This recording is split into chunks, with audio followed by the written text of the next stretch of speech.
Hello students, क्या हाल है। तो आज मैं आपके लिए लेकर आया हूँ द थर्मोडायनेमिक्स का लेक्चर नंबर 4 जिसके हम यहाँ पे डिस्कस करेंगे the second law of thermodynamics. First law हमने यहाँ पे तीसरे लेक्चर के अंदर हम यहाँ पे कंप्लीट करके बैठे, ठीक है। और हमारे पास एक टर्म बचेगा एंट्रोपी। तो आपके वैसे तो हमारे पास थर्मोडायनेमिक्स के होते हैं 4 लॉज होते हैं। एक जीरो लॉ होता है, first law, second law, then अपना थर्ड लॉ, ठीक है। बट हमारे जो सिलेबस के अंदर दिए हुए हैं वो 2 ही लॉज दिए हुए हैं जिसको हम यहाँ पे डिस्कस करेंगे।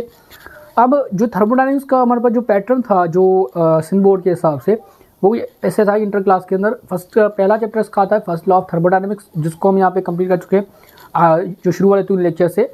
और जो दूसरा हमारे पास लेक्चर है वो छोटा सा है, उसमें से 2 इंपॉर्टेंट टॉपिक्स आते हैं जो जिसमें से क्वेश्चन आपका बन सकता है।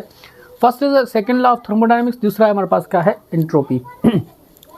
और अलग अलग क्या है इंजन्स के यहाँ पे कंस्ट्रक्शन से, तो इंजन्स वहाँ पे एक दो इम्पोर्टेंट है, उनको हम यहाँ पे डिस्कस करेंगे, ठीक है। बाकी उनको हम यहाँ पे हम डिस्कस नहीं करेंगे। तो ये तो हमारे पास क्या आ गई मोटिव। ये आपका क्या होगा, लास्ट लेक्चर होगा आज। ये आपका क्या होगा, कंप्लीट हो जाएगा थर्मोडायनेमिक्स। तो थर्मोडायनेमिक्स वाला जो पार्ट है वो कब में क्या हो गया, कंप्लीट। बाकी आपसे 3 से 4 चैप्टर रहेंगे जो आपके इंपॉर्टेंट होंगे, उसको हम यहाँ पे आगे डिस्कस कर लेंगे। तो my name is Harish Kumar, you are watching my YouTube channel the prep guru Harry. तो स्टार्ट करते हैं आज का lecture with the full energy and excitation से। अब देखो टॉपिक से हमारे पास पहला हमारे पास जो टॉपिक है that is our second law of thermodynamics.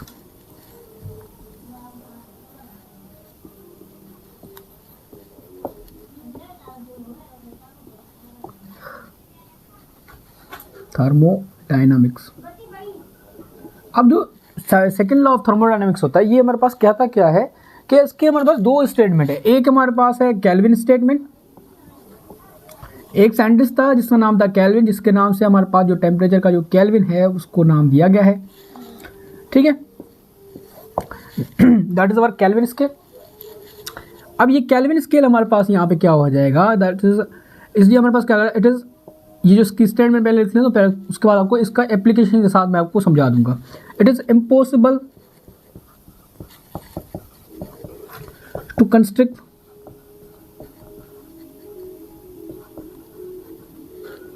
an engine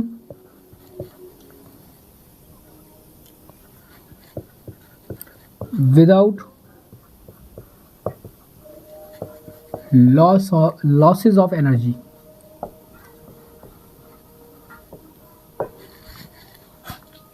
ठीक है। अब यहाँ पे क्या है कि कोई भी हम ऐसा इंजन नहीं बना सकते, ठीक है, जिसमें हमारे पास क्या हो, जो भी हम हीट यूज़ कर रहे हैं, देखो कोई भी हम एनर्जी उसको देंगे वो सारी की सारी एनर्जी उसके अंदर काम नहीं करेगी। फॉर एग्जांपल अगर मैं कहता हूँ ये है हमारे पास एनर्जी, एक इंजन है, ये हमारे पास क्या है, इसको एक इंजन है, मैंने इसको दी हीट, ठीक है। कंडीशन के हिसाब से, law of conservation of energy के हिसाब से, या हमारे पास एक फ्रिक्शन वगैरह कुछ नहीं है यहाँ पर, ठीक है। अगर एक अज्यूम करेंगे आइडियल कंडीशन है तो ये जितनी भी हीट हम यहाँ पे दे रहे हैं ये सारी की सारी किस में करना चाहिए, वर्क के अंदर। मतलब इंजन यहाँ पे कोई किसी एक काम कर रहा होगा किसी चीज़ का, मोटर वगैरह के अंदर, कुछ यहाँ पे किसी भी व्हीकल के अंदर या किसी भी हमारे पास एक इंस्ट्रूमेंट के अंदर वहाँ पे कुछ चलाने के अंदर काम कर रहा होगा। तो ये जो इंजन होता है ये क्या करेगा, जितनी भी हीट है उसको सारा किस में करेगा, वर्क में कन्वर्ट करे। ऐसा कोई इंजन बना ही नहीं सकते, इसका इंजन हम यहाँ पे क्या कर सकते, बना ही नहीं सकते यहाँ पर हमारे पास, ठीक है। तो अगर मैं इसका एक एग्जांपल आपको दूं, जैसे हमारे पास, तो नेक्स्ट हमारे पास इसके अंदर जो एग्जांपल आएगा वो है हमारे पास हीट इंजन। तो हीट इंजन होता है वो हमारे पास केल्विन की स्टेटमेंट को हमारे पास इसको ओबे करता है, ठीक है। अब ये इसकी कंस्ट्रक्शन कैसे होती है मैं आपको थोड़ा यहाँ पे बताता हूँ। अब यहाँ पे हमारे पास होगा क्या, इसको मैं आपको अच्छी तरह से यहाँ पे एक्सप्लेन कर देता हूँ। अब एक तो हमारे पास यहाँ पे क्या होगा, एक हीट का सोर्स हम यहाँ पे लेंगे, जिससे हम क्या देंगे, उसको हीट प्रोवाइड करेंगे, और उसको हम यहाँ पे कनेक्ट किया होगा। एक हमारे पास यहाँ पे आ जाएगा, एक इंजन आ जाएगा जिसको हम यहाँ पे यूज़ करके एक उसको कुछ काम कर रहे होंगे। फॉर सपोज ये इंजन हमारे पास क्या करेगा, कुछ ना कुछ हमारे पास एक वर्क कर रहा होगा, किसी चीज़ को चलाने के अंदर काम कर रहा होगा, और यहाँ से जो हीट का जो सोर्स है, यहाँ से जो हमारे पास हीट निकल रही है दैट इज़ अवर Q1। जो हीट निकल रही है दैट इज़ अवर Q1, और इससे हमारे पास जो वर्क हो रहा है दैट इज़ अवर W। अब यहाँ पे ये सारा वर्क यहाँ पे नहीं होगा, जो इतना ये हमारे पास ये वर्क और जो एनर्जी जो हमारे पास हीट यूज़ करे ये बराबर नहीं होंगे। कुछ इसमें क्या होंगे, हीट लॉस हो जाएगी, कुछ इसमें क्या होगी, हीट लॉस हो जाएगी। अब इस हीट लॉस को हमें क्या करना है, ख़त्म करना है उस सिस्टम के अंदर तो मुझे हमें यहाँ क्या लगाना पड़ेगा, एक हॉट रेजर्वियर लगाना पड़ेगा, एक मिनट, कोल्ड रेजर्वियर है ना, हीट, हाँ हीट रेजर्वियर, ठीक है। यहाँ पे हमारे पास क्या है, हीट रेजर्वियर, यहाँ पे हम क्या लगाएंगे, लगा लेंगे। अब ये हीट रेजर्वियर क्या करेगा, इस जो हीट है इसको क्या करेगा, रिजर्व करेगा, अपने पास रखेगा, ठीक है। तो उसमें क्या करेगा, इन जो भी हमारे पास सिस्टम के अंदर जो भी हमारे पास हीट है that will be used by this heat reservoir, ठीक है। तो यहाँ पे हमारे पास क्या हो जाएगा, हीट सोर्स ऐसे काम करेगा। अब यहाँ पे देखो ये पूरा का पूरा जो हमने यहाँ पे एक हीट इसको दी है that will be totally not will be converted into our work, but some losses of heat will be also occur there. तो यहाँ पे कुछ ऐसी लॉसेस भी आपको यहाँ पे मिली है। तो यही अपनी क्या है, केल्विन की स्टेटमेंट है, ठीक है। तो ये यहाँ पे हमारे पास केल्विन हमारे पास क्या कहता है, एक कहता है कि it is impossible to construct a engine, एक ऐसा इंजन जिसमें हमारे पास विदाउट लॉसेस ऑफ एनर्जी, जिसमें हमारे पास कोई भी एनर्जी का लॉस ना हो, या हमारे पास जितना भी वर्क है वो जितनी हम हीट दे रहे हैं वो सारा का सारा किस में कन्वर्ट हो रहा हो, हीट के अंदर। सारा जो हम जो हीट है वो सारी की सारी किस में कन्वर्ट हो रही है, वर्क के अंदर। तो ऐसा कोई इंजन हम यहाँ पे बना ही नहीं सकते है। तो that is our heat engine. जो हीट इंजन की कंस्ट्रक्शन होती है वो जैसे होती है, ऊपर से कुछ हीट सोर्स इसको दे देते हैं, ठीक है, कुछ यहाँ पे, और इसके साथ क्या लगा, एक इंजन तो होगा ही होगा, और कुछ इसमें आगे क्या हो रहा होगा, वर्क हो रहा होगा, एंड नीचे हमारे पास क्या होगा, कुछ हीट लॉसेस होगा, और ये किसी का हीट लॉस को हम क्या करेंगे, एक रिजर्व करेंगे, अपने पास जमा करेंगे, that is known as heat reservoir, okay.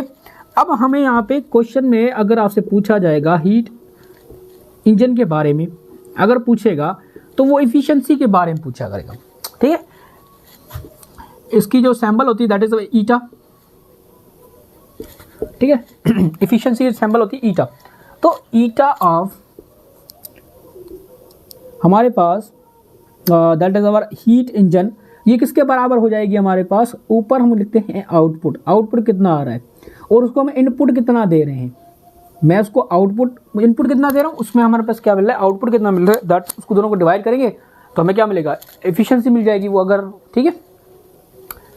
अगर हम यहाँ पे क्या करते हैं आउटपुट, अब देखो आउटपुट इस सोर्स के हिसाब से मैं आउटपुट में क्या दे रहा हूँ, आउटपुट में मैं यहाँ पे क्या दे रहा हूँ, उसको हीट दे रहा हूँ Q1, तो that is our input, okay. मैं इसको इन कर रहा हूँ, इनपुट मतलब जो मैं चीज़ उसको प्रोवाइड कर रहा हूँ, उस प्रोवाइड करने के बाद जो उसका रिजल्ट आ रहा है दैट इज अवर आउटपुट, ठीक है।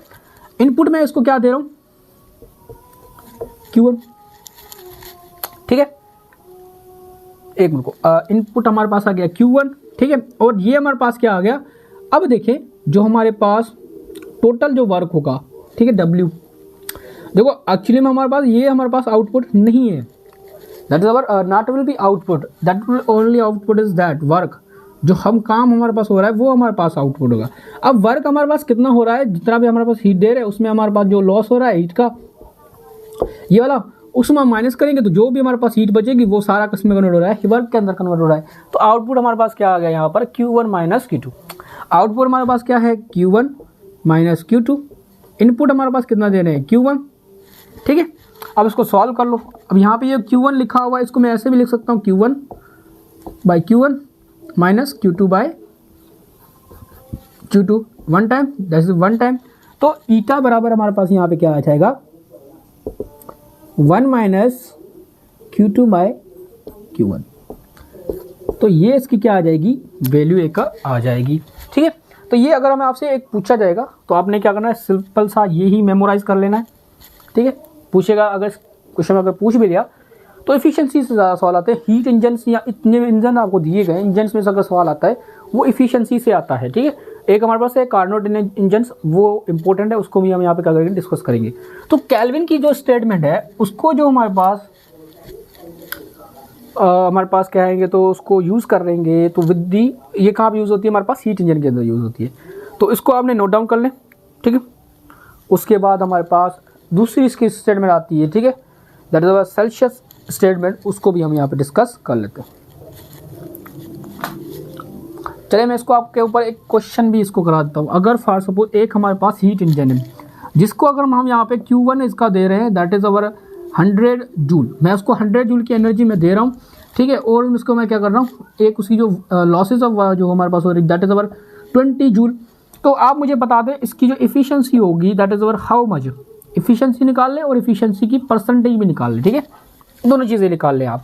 अब यहाँ पे हमारे पास इफिशियंसी हमारे पास किसके बराबर आ जाएगी 1 माइनस Q2 का वैल्यू हमारे पास क्या आ जाएगी 20, Q1 की वैल्यू हमारे पास क्या है 100, 0 से 0 कटेगा 1 time, that is our 5 time, तो ये कितना आएगा 1 माइनस, अब इसको आप कैसे करोगे 0.2 आएगा, ठीक है, 1 को 5 से डिवाइड करोगे 0.2 आ जाएगा, ये आंसर कितना आ गया 0.8, तो 0.8 is our efficiency of that. अगर उसको परसेंटेज में आप कन्वर्ट करोगे तो आंसर क्या आ जाएगा हमारे पास 0.8 को 100 से मल्टीप्लाई कर लो, दैट इज इक्वल टू 80% आ जाएगा।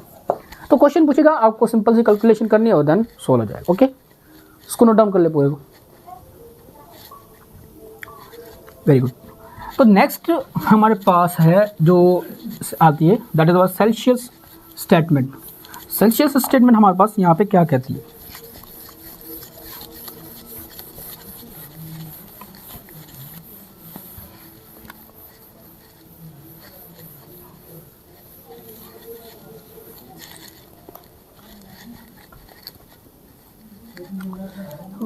एक सेल्सियस क्लैशियस स्टेटमेंट आ जाती है, ठीक है। दूसरी हमारे पास इसमें वो भी हमारे पास सेकंड लॉ के अंदर आती है, क्योंकि thermodynamics it is impossible to transfer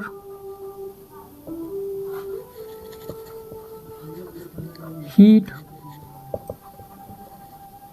from cold body to hot body without expenditure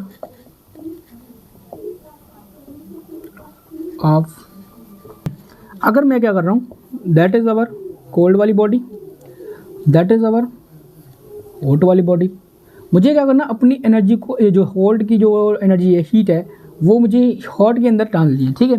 तो यहाँ पे मुझे क्या करना, बाहर से कुछ हीट का सोर्स इसको देना पड़ेगा, बाहर से कुछ क्या करना पड़ेगा, उसको हीट का सोर्स देना पड़ेगा, तभी हमारे पास क्या आ सकती है कोल्ड से हॉट की तरफ हमारे पास जा सकती है। अब ये हीट की जो हमारे पास होती है, हीट में क्या कहूँगा, या तो ये किस में होगा, आग लगा लें, दैट इज, या इसको वर्क की फॉर्म भी मैं इसको दे सकता हूँ, वो भी हमारे पास क्या होती है एनर्जी का ट्रांसफर हमारे पास होता है वहाँ पर।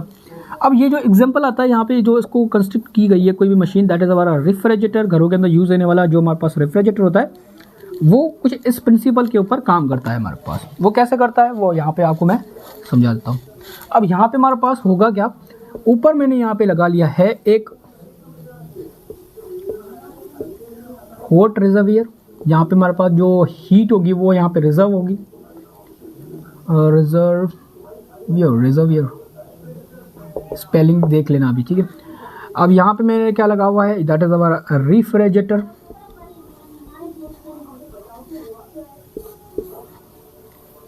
ठीक है, दैट इज अवर रेफ्रिजरेटर। और यहाँ पे मैंने क्या लिखा हुआ है, एक हॉट बॉडी, एक हॉट बॉडी या हॉट चीज़ हमारे पास, जिसमें हमारे पास क्या होगा, एक हॉट रिजर्वियर, कोल्ड रिजर्वियर, ठीक है, that is our cold reservoir. अब मैं क्या करूँगा, अगर ये जो रेफ्रिजरेटर होता है that is how will be work it, मैं क्या करूँगा यहाँ से क्या करूँगा, जितनी भी हीट होगी दैट विल बी लॉस, मैं क्या करूँगा यहाँ से लॉस करूँगा, तो दैट विल बी कोल्ड, जो ये वाला जो पार्ट होगा ये कोल्ड रहेगा, that is where inside our refrigerator. जो भी हमारे पास रेफ्रिजरेटर होता है उसके जो अंदर वाला जो मैकेनिज्म होता है चीज़ों का ठंडा होने का, वो कुछ इस तरह से होता है, उसके अंदर जितनी भी हीट होती है वो क्या करती है अपनी लॉस कर देती है। फॉर सपोज इसने जो हीट है लॉस की है हमारे पास Q2 इसने क्या कर ली, लॉस कर ली है। अब यहाँ पे मैं क्या करूँ, अगर जो लॉस हुई एनर्जी है मुझे क्या करना है, इस एनर्जी को या इस हीट को ट्रांसफ़र करना है एक हॉट से कोल्ड से एक हॉट बॉडी तक, तो मुझे यहाँ पे क्या करना होगा, बाहर से कुछ एनर्जी इसको देनी पड़ेगी या उसके ऊपर क्या करना पड़ेगा, मुझे वर्क करना पड़ेगा।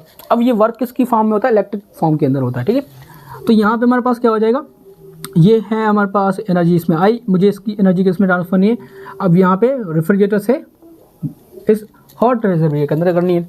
तो यहाँ पे मेरी क्या हो जाएगी, कुछ Q1 एनर्जी क्या हो जाएगी, जो एक तो वर्क की वजह से, एक Q2 की वजह से, ठीक है। तो दोनों एनर्जी हमारे पास किस में चली जाएगी, हॉट रिजर्वियर के अंदर। अब ये जो हमारे पास होता है, जो ये रूम का हमारे पास जो भी रूम कहें, किचन कहें, जहाँ पे हमारे पास ये जो रेफ्रिजरेटर होता है पड़ा होता है, तो वो वाला जो एनवायरनमेंट होता है वो हमारे पास क्या हो जाता है, गर्म हो जाता है, क्योंकि यहाँ पे क्या होती है, हीट का लॉसेज होता है। तो वही अपने क्या है, हीट हॉट जो रिजर्व होता है वो अपने बाहर ही दिखाई दे रहा होता है या बाहर ही होता है, जिसकी वजह से अपने किचन रूम वगैरह गर्म हो जाते हैं। ठीक है, अगर मैं Q1 की बात करूँगा तो Q1 हमारे पास यहाँ पे कितना है, एक तो मेरे पास Q2 है, प्लस में हमारे पास क्या आ जाएगा, W वर्क। अब इसमें कौन यहाँ पे काम करता है, रेफ्रिजरेटर क्या करता है, सेल्सियस वाली जो स्टेटमेंट होती है उसको यहाँ पे ये फॉलो करते हुए जाता है। तो जो सेकंड लॉ है वो आपका यहाँ तक ही, ठीक है, बाकी जो केमिस्ट्री के अंदर है वो थोड़ा वो डिटेल के अंदर है, ठीक है, बट फिजिक्स के अंदर ये दो लॉज दिए हुए वो वैसे ही है। ठीक है, फर्स्ट लॉ हमने अच्छी तरह से कंप्लीट कर लिया है, दूसरे को भी हमने यहाँ पे अच्छी तरह से कंप्लीट कर लिया है, इसकी एप्लीकेशन भी पढ़ ली। लास्ट नाम रहता है एंट्रोपी को सीखेंगे, देन अपना ये भी लेक्चर आपका कंप्लीट हो जाएगा। इसको पोज करके नोट डाउन कर ले।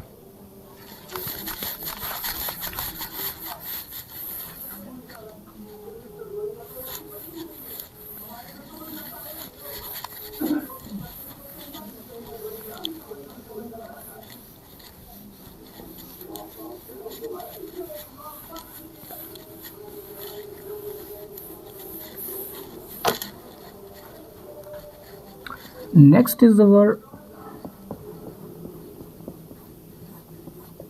एंट्रोपी। ठीक है, एंट्रोपी का हमारे पास यहाँ पे अगर कहें तो आपका जो होता है द रैंडमनेस ऑफ सिस्टम। जो भी हमारे पास सिस्टम होता है उसकी रैंडमनेस का मतलब कोई भी आप जगह पार्टिकल है, कभी यूं जा रहा है, कभी एकदम मज़े से कहीं पे घूम रहा है, रैंडमली कहीं पे घूम रहा है, तो दैट रैंडमनेस को हम यहाँ पे क्या कहेंगे, उसकी एंट्रोपी का नाम दूंगा। ठीक है, अब यहाँ पे इसकी जो सिंबल आएगी वो सिंबल हमारे पास यहाँ पे आती है डेल्टा, या इसको एस से कहेंगे, चेंज इन जो एंट्रोपी आएगा दैट इज डेल्टा एस। अगर मैं क्या कहूँगा, ये एक दो सिस्टम अगर मैं आपको बना देता हूँ, यहाँ पे मैं दोनों चीज़ें मैं आपको अच्छी तरह से दिखा देता हूँ। अगर ये पार्टिकल्स है that is made up of many particles, ये भी हमारे पास क्या है, अलग अलग पार्टिकल्स से बने हुए। अब ये क्या है, जो ये पार्टिकल है ये सीधे सीधे मूव कर रहे हैं, एकदम सीधे, ये ऐसे कुछ ऐसे सीधे, कुछ और डायरेक्शन में मूव ही नहीं करे, बट दीज आर डायरेक्शन, ये कभी यूं ऐसे कुछ रैंडमली हमारे पास ये चीज़ें मूव करी जा रही है। तो जितनी हमारे पास रैंडमनेस ज़्यादा होगी वो चीज़ होने की चांसेस हमारे पास क्या हो जाते हैं, ज़्यादा हो जाते हैं। तो इस चीज़ के अंदर रिएक्शंस होने के चांसेस अपने क्या हो जाएंगे, ज़्यादा हो जाएंगे, क्योंकि इसकी रैंडमनेस हमारे पास ज़्यादा है, इसकी एंट्रोपी हमारे पास क्या है, ज़्यादा है। ये खुद ब खुद हो सकती है, बट अगर मुझे इसको कुछ ऐसा रिएक्शंस कराना है तो मुझे इसको बाहर से कुछ एनर्जी इसको देनी पड़ेगी, वो उसकी क्या करेगी, रैंडमनेस को बढ़ाएगी। क्या करेगी, इसकी रैंडमनेस को बढ़ाएगी। तो यहाँ पे हमारे पास अगर आपसे पूछा जाए जो डेल्टा एस है, इसकी जो वैल्यू है या तो हमारे पास क्या हो सकती है, 0 या 0 से बड़ी होगी। Entropy never be negative, entropy never be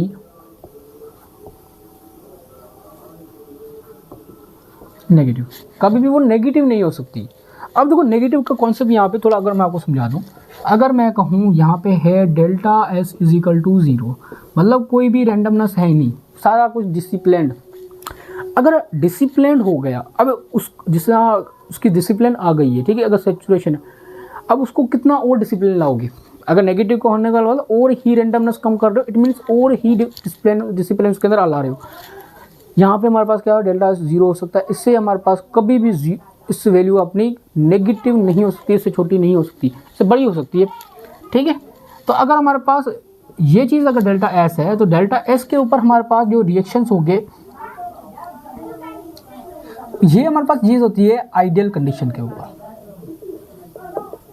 कोई भी हम यहाँ पे अगर आइडियल इंजन ले रहे हैं तो उस केस के अंदर हमारे पास जो डेल्टा एस होता है वो हमारे पास क्या हो जाता है, 0 केस के अंदर हो जाता है। बट जो हमारे पास दूसरे होते हैं उसके अंदर क्या होता है, ये अलग अलग केसेस के अंदर, या ऐसा कोई सिस्टम हमें मिलता ही नहीं है जो आइडियल कंडीशन के ऊपर इसका डेल्टा एस 0 हो, क्योंकि जो जितने भी मॉलिक्यूल्स होते हैं वो एक मोशन कर रहे होते हैं और एक अलग अलग रैंडम के चीज़ों के साथ, एक अलग अलग वे के साथ हमारे पास क्या कर रहे होते हैं, मोशन कर रहे होते हैं। तो मोशन अगर डिफरेंट वे से करेंगे तो उसके अंदर डिसिप्लिन आएगी तो उसके अंदर रैंडमनेस आएगी, और रैंडमनेस आएगी तो उसके अंदर हमारे पास system will be never fully free from entropy.